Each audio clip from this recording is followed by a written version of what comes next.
नमस्कार CSK news में आप सभी दोस्तों का एक बार फिर से बहुत बहुत स्वागत है। दोस्तों आज हो गया है 4 अक्टूबर, जो फटाफट ब्रेकिंग न्यूज़ निकल के आ रही है। दोस्तों भारत चीन सीमा विवाद के बीच बड़ी खबर समुद्र से निकल के आ रही है, जहां पर आपको बता दें हिंद महासागर में भारतीय युद्धपोतों ने घेरा है चीन को। बड़ी खबर निकल के आ रही है, चीन के कई इलाकों पर कब्जे कर लिए हैं। जी आपको बता दें समुद्र में भी भारत ने बड़ी बढ़त हासिल कर ली है। इस बीच दो हाथ करने के लिए चीन से कनाडा ने भी ताइवान के पास भेज दिया है अपना युद्धपोत। इसके बारे में आपको विस्तार से बताएंगे। और उस बीच दूसरी बड़ी खबर निकल के आ रही है, आपको बता दें लद्दाख में चीन को बड़ा झटका। आर्मी ने गलवान के शहीदों के सम्मान में लद्दाख में बनाया war memorial. People's Liberation Army पर किया पलटवार, तो वहीं लद्दाख में छिड़ी जंग, तो भारतीय टैंक के आगे नहीं टिक पाएंगे चीन के लाइट वेट T-15 टैंक। जी हां, भारतीय कमांडरों ने दिए पूरी जानकारी और चीन को उड़ाने के पूरे आदेश, पूरी तरीके से प्लानिंग।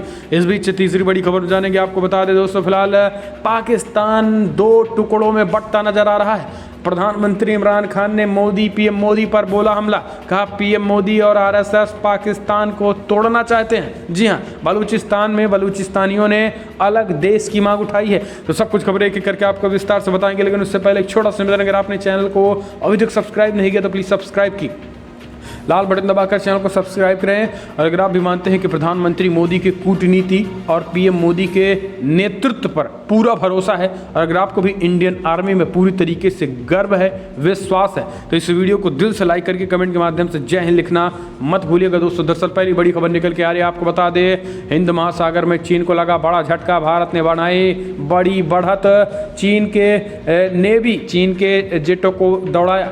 दरअसल बड़ी खबर निकल के आ रही है, आपको बता दें हिंद महासागर में भारत ने बड़ी बढ़त हासिल कर ली है। आपको बता दें कि भारतीय नेवी ने भी चीन के इलाकों पर बड़ी बढ़त हासिल की है। दरअसल उन इलाकों में भारतीय सैनिकों को तैनाती कर दी गई है। हिंद महासागर में भी जिन जगहों पर चीन कब्जे की फिराक में था। दरअसल आपको बता दें कि हिंद महासागर फिलहाल व्यापारिक और सामरिक रूप से बेहद ही महत्वपूर्ण क्षेत्र है, और चीन सारे के सारे व्यापार इन्हीं इलाकों से करता है। लेकिन आपको बता दें कि भारतीय नौसेना ने वहाँ पर जाकर चीन के कई इलाकों पर, दरअसल वो चीन का इलाका नहीं था लेकिन चीन पर भारत का इलाका, लेकिन चीन उस पर बुरी नज़र बनाए हुए था। जिसके बाद नौसेना ने कई बड़े ही समुद्र के बड़े एरिया पर नौसेनाओं ने कब्जा किया है और इन इलाकों पर अपना दावा ठोंक दिया है, जिसके बाद चीन को बड़ा झटका लगा है। दरअसल भारत के युद्ध की स्थिति में चीन किसी तरीके से चालबाजी ना कर सके, इस सिचुएशन में चीन ने यह बड़ा कदम उठाया। भारत ने बड़ा कदम उठाते हुए चीन को मुंहतोड़ जवाब दिया और बड़े ही समुद्र वाले इलाकों में कब्जे कर लिए हैं। दरअसल आपको बता दें कि इससे पहले इंडियन आर्मी ने लद्दाख में भी कई चोटियों पर कब्जा कर लिया था, जैसे युद्ध की सिचुएशन में चीन को, ताकि मुंहतोड़ जवाब दिया जा सके। और वही सेम कार्य नौसेनाओं ने हमारी किया है, और इंडियन नेवी ने कई जगहों पर कब्जा जमा लिया है, कई समुद्री इलाकों में। ये भारतीय नेवियों के लिए एक गौरवान्वित की बात है, ताकि चीन व्यापार से रिलेटेड अगर व्यापार करना चाहता है तो भारत से टकराना चीन के लिए बेहद मुश्किल पैदा कर सकता है। हम चलते हैं अगली अपडेट लेते हैं। चीन से दो हाथ करने को तैयार कनाडा, ताइवान के पास भेजा अपना युद्धपोत। आपको बता दें कि चीन से बढ़ते तनाव के बीच कनाडा का एक युद्धपोत इन दिनों साउथ चाइना सी पहुंच गया है। ताइवान की खाड़ी में मौजूदा कनाडा के इस युद्धपोत से चीन को भड़काना तय माना जा रहा है। ताइवान के रक्षा मंत्रालय ने इसकी पुष्टि करते हुए कहा है कि कनाडा के एक युद्धपोत ने हाल ही में साउथ चाइना सी से उत्तर दिशा में जाने के लिए ताइवान की खाड़ी का उपयोग किया है। इस दौरान ताइवानी नेवी ने उनको सुरक्षा भी प्रदान की है। आपको बता दें कि ताइवान की खाड़ी पर कब्जे को लेकर भी चीन के साथ ताइवान के संबंध बेहद खराब है। दोनों देशों के बीच अक्सर इस इलाके में एक दूसरे की सीमा से घुसपैठ करते रहते हैं। इस बीच अपने देश में कई हजार किलोमीटर दूर स्थित ताइवान की खाड़ी में कनाडाई युद्धपोत का पहुंचना चीन को एक सीधा संदेश दे रहा है। हाल ही के दिनों में कनाडा और चीन के रिश्ते बेहद खराब हो गए हैं, बेहद ख़राब दौर से गुजर रहे हैं, और इस वजह से इसका फ़ायदा ताइवान को मिल रहा है। हम चलते हैं अगली खबर लेते हैं। आपको बता दें कि आर्मी ने गलवान के शहीदों के सम्मान में लद्दाख में बनाया war memorial. People's Liberation Army को करारा पलटवार। दरअसल नई दिल्ली के बीच भारतीय थल सेना ने पूर्वी लद्दाख की गलवान घाटी में 15 जून के चीनी सैनिकों के साथ झड़प में शहीद हुए अपने 20 कर्मियों के सम्मान में एक स्मारक बना दिया है और ये पोस्ट 120 शेख दौलत बेग ओल्डी मार्ग पर स्थित है। आपको बता दें कि इकाई स्तर के स्मारक पर थल सेना के सभी 20 शहीद कर्मियों के नाम भी लिखे गए हैं। झड़प में शहीद हुए सैन्य कर्मियों में कर्नल बी संतोष बाबू भी शामिल हैं, जो 16वीं बिहार रेजिमेंट में थे। स्मारक पर 20 सैन्य कर्मियों की सूची में 3 नायब सूबेदार, 3 हवलदार और 12 सिपाही शामिल हैं। तो दोस्तों ये स्मारक पूर्वी लद्दाख के पोस्ट 120 में स्थित है। इससे कहीं ना कहीं इंडियन आर्मी का मनोबल बढ़ेगा और चीन की पीपल्स लिबरेशन आर्मी को एक करारा झटका है कि हम चीन की सेनाओं की तरह कुत्तों को सेनाओं को नहीं खिलाते हैं। हम अपनी सेनाओं पर गर्व करते हैं क्योंकि वो भारत माता की सेवा के लिए अपनी आन बान शान न्यौछावर करते हैं, इसलिए उन पर गर्व होता है और उनके नाम पर वार मेमोरियल भी तैयार होता है। हम चलते हैं अगली खबर लेते हैं। आपको बता दें कि लड़ाई छिड़ी तो भारतीय टैंकों के आगे नहीं टिक पाएंगे चीन के लाइट वेट टैंक। भारतीय कमांडरों ने पूरी तरीके से एक बारीकी दी और बड़े पैमाने पर टैंक तैनाती भी हो रहे हैं। दरअसल पूर्वी लद्दाख में एलएसी पर चीनी सेना के साथ 5 महीनों से ज़्यादा समय से गतिरोध जारी है। चीनी सेना ने अपने लाइट वेट टैंक और तोपों के तैनात कर दिया है, जिसके जवाब में भारत ने भी तगड़ी मोर्चेबंदी कर रखी है। भारतीय सेना के टैंक कमांडरों का कहना है कि चीन अपनी मशीनों पर भले ही दम भरता हो, लेकिन दुनिया के सबसे ऊंचे युद्ध के मैदान में भारत के T-19 टैंक के आगे वे नहीं टिक पाएंगे। भारतीय सेना के एक टैंक कमांडर ने कहा है कि फ़िलहाल मेरा मानना है कि यदि मौजूदा स्थिति में लड़ाई हुई तो इसी टैंकों को शामिल किया गया है और वो चीन के लाइट वेट टैंक भारत के T-19 टैंक और T-72 का मुकाबला नहीं कर पाएंगे। इसके साथ ही दोस्तों भारत को काफ़ी ऊंचाई पर बढ़त होने की वजह से सीधे टैंक चीन के निचले इलाके में जाके गिरेंगे इनके गोले बारूद, और चीन को इससे बड़ा नुकसान होगा क्योंकि चीन निचले एरिया में और भारत ने कई चोटियों पर कब्जा करने से पहले ही बढ़त हासिल कर ली है। हम चलते हैं अगली खबर लेते हैं। रो रहा पाकिस्तान, इमरान खान, पीएम मोदी और आरएसएस को बताया पाकिस्तान तोड़ने का जिम्मेदार। दरअसल आपको बता दें कि यूएन में बलूचिस्तान ने जैसे ही आवाज़ उठाई कि पाकिस्तान से हमें अलग करना चाहिए, पाकिस्तान में हमारा प्रताड़ना हो रहा है, बलूच लोगों की संस्कृति, भाषा और पहचान पर खतरे हो चुके हैं, जिसके बाद इस मसले को जैसे ही यूएन में उठाया गया, पाकिस्तान का प्रधानमंत्री, रोने वाला प्रधानमंत्री इमरान खान फिर से रोने लगा बच्चों की तरह और फिर से पीएम मोदी और आरएसएस पर निशाना साधना। उसका कहना है कि पीएम मोदी और आरएसएस के जरिए ही देश में बंटवारा हो रहा है और बलूची समाज के लोग अलग देश की मांग करने लगे हैं। दरअसल इससे पहले कोई पहला मामला इमरान खान का रोने का नहीं है पीएम मोदी को लेकर।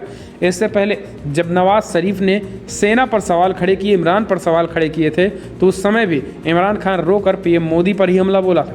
उसका कहना था कि पीएम मोदी के इशारे पर नवाज शरीफ आज सेना पर सवाल खड़े कर रहे हैं। तो यानी आप समझ सकते हैं कि इमरान खान को अगर विपक्ष इमरान खान पर हमलावर होता है तो इमरान खान कहता है कि ये सब मोदी के साथ लगे हुए हैं। अब आप समझ सकते हैं कि पाकिस्तान की जनता और इमरान खान में प्रधानमंत्री मोदी का इतना ज़्यादा डर बैठ गया है कि अपनी जनता को शांत कराने के लिए इमरान खान को पीएम मोदी का डर दिखाना पड़ता है और वो कहते हैं कि आप हम पर हावी ना हो वरना पीएम मोदी आ जाएंगे। तो इस तरीके से आप समझ सकते हैं कि पीएम मोदी और आरएसएस का पाकिस्तान के प्रधानमंत्री इमरान खान के बीच इतना दहशत है कि वो अपनी जनता को भी पीएम मोदी और आरएसएस से डरा रहे हैं। हम चलते हैं अगली खबर लेते हैं। 8 अक्टूबर को वायुसेना दिवस की परेड में पहली बार शामिल होगा राफेल लड़ाकू विमान। राफेल लड़ाकू विमान की गर्जना एक बार फिर देश के दुश्मनों की नींद उड़ाने लगी है। राफेल लड़ाकू विमान एक बार फिर से उड़ान भरने वाले हैं। भारतीय वायुसेना 8 अक्टूबर 2020 को अपनी 88वीं वर्षगांठ पूरे गर्व से मनाएगी। इस अवसर पर हिंडन गाजियाबाद स्थित हवाई अड्डे पर वायुसेना दिवस परेड एवं अलंकरण समारोह का आयोजन किया जाएगा। इस दिन राफेल लड़ाकू विमान वायुसेना की परेड में हिस्सा लेंगे। 5 राफेल लड़ाकू विमानों को आधिकारिक रूप से 10 सितंबर को अंबाला में भारतीय वायुसेना में शामिल किया गया था। भारतीय वायुसेना के मुताबिक राफेल 4.5 पीढ़ी का लड़ाकू विमान है। ट्विटर इंजन पर ये बड़ी खबर आई है। हम चलते हैं अगली खबर लेते हैं। आपको बता देते हैं चीन को लगा तगड़ा झटका, भारत ने दिया। कोरोना संकट के बीच भारत ने घटा दिया बड़े पैमाने पर आयात। दरअसल लद्दाख सीमा विवाद से लेकर बनी टकराव की स्थिति के बीच भारत चीन को आर्थिक समेत हर मोर्चे पर तगड़ा झटका दे रहा है। इसी कड़ी में भारत ने कोरोना काल में भी चीन से 24% आयात को घटा दिया है। अप्रैल सितंबर 2020 के दौरान भारत ने चीन से 27,000 मिलियन डॉलर का ही आयात किया है। पिछले साल की इस अवधि में भारत ने चीन से 36,000 मिलियन डॉलर मूल्य के सामान का आयात किया था। सितंबर 2019 की तुलना में सितंबर 2020 में लगभग 10% कम यानी 5700 मिलियन डॉलर मूल्य का सामान आयात किया है। भारत के कुल आयात में चीनी सामानों की हिस्सेदारी 18% रहती है, लेकिन इस बार बड़े पैमाने पर चीन को भारत ने आर्थिक झटका दे दिया है और ये बता दिया है कि आने वाले समय में भारत आत्मनिर्भर हो रहा है और भारत आत्मनिर्भर हो जाएगा। और फिर उसके बाद आत्मनिर्भर होने के बाद तो हम ना तो चीन से सामान लेंगे और ना ही चीन से सामान किसी को लेने देंगे, क्योंकि global for vocal, vocal for global का जो पीएम मोदी का नारा है, भारतवंशी उसको सच करके दिखाएंगे और अपने छोटे छोटे प्रोडक्ट को दुनिया में पहुंचा के दिखाएंगे। हम चलते हैं अगली अपडेट लेते हैं। बिग ब्रेकिंग न्यूज़ निकल के आ रही है। आपको बता दें फिलहाल पाकिस्तान गिलगित बल्टिस्तान पर विपक्ष बना इमरान खान के लिए रुकावट। जी हाँ, दरअसल देश में कड़े विरोध और नेशनल असेंबली में कम बहुमत होने के कारण गिलगित बल्टिस्तान को प्रांत में बदलना पाकिस्तान के लिए मुश्किल पैदा होता दिख रहा है। इमरान खान सरकार ने ऐलान तो कर दिया है कि जीबी को प्रांत के संवैधानिक अधिकार दिए जाएंगे और नवंबर में चुनाव भी कराए जाएंगे। हालांकि इस फैसले से देश के अंदर ही चुनौती मिलने लगी है। इस संशोधन को पारित होने के लिए संसद में 2/3 बहुमत साबित होना चाहिए। विपक्ष को मनाने की कोशिश में देश की सेना के चीफ जनरल कमर जावेद बाजवा और आईएसआई चीफ लेफ्टिनेंट जनरल फैज़ हामिद ने पिछले महीने विपक्ष के 15 सीनियर नेताओं के साथ बैठक की थी। बैठक में इस मुद्दे पर समर्थन के लिए मनाने की कोशिश की गई थी, लेकिन आपको बता दें कि कई विपक्षियों ने इमरान सरकार के खिलाफ बिगुल फूंक दिया है और इमरान सरकार पर उन्हें हमला बोलते हुए चीन पर मिली भगत के साथ साथ चीन के हाथों बिकने का आरोप लगाया है। उनका कहना है कि आज चीन के हाथों कठपुतली बन गए हैं इमरान खान। इस तरीके के कदम उठाकर अपने पैरों पर ही कुल्हाड़ी मारना चाहते हैं। लेकिन आपको बता दें कि इमरान खान की इस पर क्या रिएक्शन थी, आप जानकर हंस देंगे। दरअसल विपक्ष को कह रहे हैं कि पीएम मोदी से मिल गए हैं। विपक्ष भारत के प्रधानमंत्री मोदी से मिला हुआ है और इसलिए चुनाव नहीं करा रहा है। तो अब आप समझ सकते हैं कि विपक्ष की आवाज़ को दबाना है इमरान खान को तो मोदी का डर दिखाएंगे। अगर नवाज शरीफ का डर दिखाना है, उनको देना है जवाब तो मोदी का डर दिखाएंगे। सेना को जवाब देना है तो मोदी का डर दिखाएंगे। और अगर किसी और देशों का अगर उनको जवाब देना है तो मोदी का डर दिखाएंगे। आप समझ सकते हैं अगर उनमें कोई जनता प्रोटेस्ट कर रही है इमरान खान के खिलाफ तो मोदी का डर कि ये मोदी के इशारे पर प्रोटेस्ट किया जा रहा है। अब आप समझ सकते हैं इमरान का पीएम मोदी को लेकर कितना भयंकर डर बैठ गया है। हम चलते हैं अगली अपडेट लेते हैं। राहुल गांधी हाथरस केस में आपको बता दें पीड़िता के घर वालों से मिले राहुल और प्रियंका। जी हाँ, दरअसल आपको बता दें कि एक लंबा ड्रामा और लंबा पॉलिटिकल माइलेज लेने के लिए कांग्रेस पार्टी के पूर्व अध्यक्ष राहुल गांधी उर्फ और प्रियंका गांधी भी दोनों भाई बहन एक साथ मिलने आए। हालांकि उनकी वीडियो सोशल मीडिया पे खूब अच्छी तरीके से वायरल हो रही है। जिस तरीके से ठहाके लगाते हुए पिकनिक मनाने हाथरस में आए हैं, ऐसे में मीडिया में उनकी वीडियोस खूब वायरल हो रहे हैं और लोग उन पर जमकर हमलावर भी हो रहे हैं। हालांकि उन्होंने कल रात में पीड़िता के परिवारजनों से मुलाकात की है, लेकिन आपको बता दें कि सीएम योगी आदित्यनाथ ने ताबड़तोड़ एक्शन लिया उसके पहले ही ले लिया था। लेकिन यहाँ पर कल राहुल गांधी और प्रियंका गांधी के आने के बाद पीड़िता ने हालांकि उनसे मुलाकात की है, जबकि पीड़ित परिवार का स्वयं कहना है कि चाहे कोई भी पार्टी विपक्षी है, सब यहाँ पर राजनीति करने आ रहे हैं। हम चलते हैं अगली खबर लेते हैं। आपको बता दें फिलहाल सीएम योगी आदित्यनाथ का बड़ा एक्शन हुआ है। जी हाँ, बड़ी खबर।